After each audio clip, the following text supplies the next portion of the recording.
Good day. Welcome to the WaxChandler Guild here at Scarborough Fair, where we make everything from pure and unadulterated beeswax, soaps, lotions, balms, salves, candles, and I have the biggest wick in the village. Come in and see why.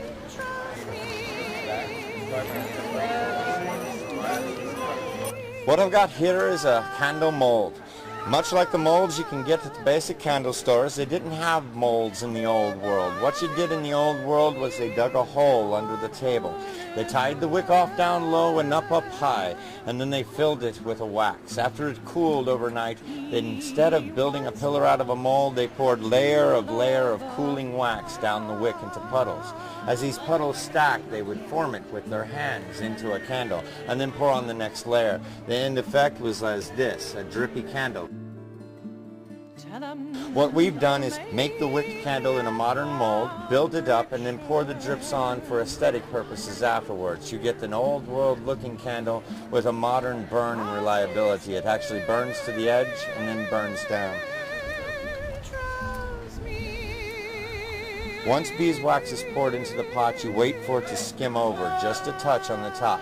Once it's to a cooling temperature, it will bond with the wick and the wax in the center of the mold, rather than the hot wax bonding to the edge of the mold.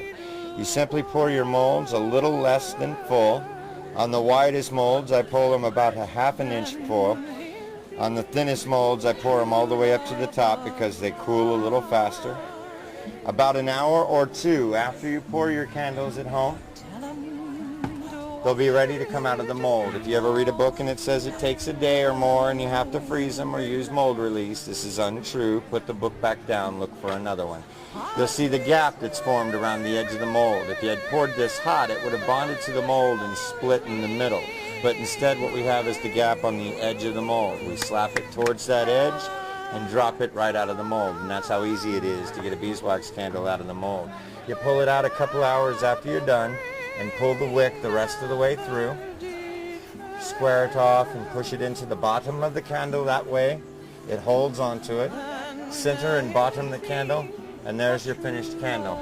After a few hours, you can dip the candle into your hot wax, and as you dip the candle several times, you'll put a smooth layer on it, giving yourself a finished, smooth pillar beeswax candle.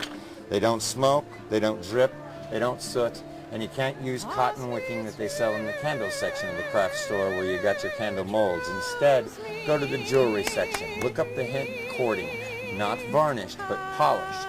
You get the polished or unpolished natural hemp, and then gauge that to work with your candle.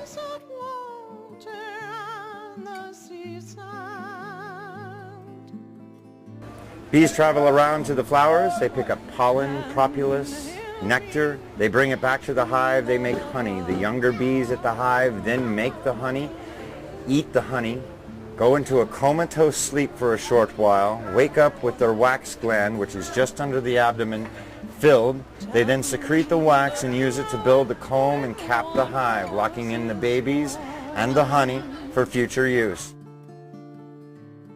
It takes 1,000 flowers to yield 100 drops of nectar. That 100 drops of nectar will yield 10 drops of honey. Those 10 drops of honey will yield 1 drop of beeswax. It takes 160,000 bees 7 trips around the world just to make 1 pound of beeswax. This candle here is 60 pounds of beeswax. Most people come in for our beeswax candles, but recently they've started coming in also for our lotion bars. They've become very, very popular. They like the fact that the lotion bars last up to about a year or more, and the beeswax candles are, once you've had a beeswax candle, you don't go back. The candles are all pure, unadulterated beeswax. We cut only the cappings wax off of the hives, leaving the comb for the bees to finish on. This is the sweetest, newest, and lightest scented and colored wax in the hive.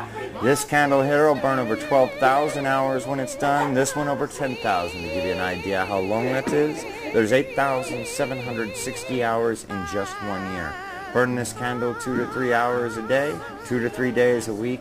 You'll burn this candle for the next 25 to 30 years. All of our candles are completely smoke-free, soot-free, even friendly to those with asthma and allergies. When you burn beeswax, it's a negative ion emitter. Dust, mold, pollen, odors, allergens, even food odors, smoke odors, and pet odors fall to the ground. People with asthma and allergies, emphysema, can breathe easier and actually ask you to light your candles rather than complain about them. Best of all, we guarantee our work. If I made one of these candles wrong, I replace the candle. If you drop it and break it or melt it down one side, I'll help you fix it, and if you can't, I'll fix it for you. Just bring it back to our local shows. Every single soap we carry has tea tree, lavender, lime fruit, and patchouli, a blend we find soft and delicate to the skin that rinses clean and makes our soaps antiseptic, antibacterial, and antifungal. On top of them lasting about 2 to 3 times longer than store-bought soaps, the price is still outrageously high. It is the most decadent, wonderful soap that you'll ever buy, and it's not meant to save you money. It's meant to make you think that you don't want to get out of the shower. Have you tried my lotion bar? He introduced me to the hand lotions, the bar hand lotions.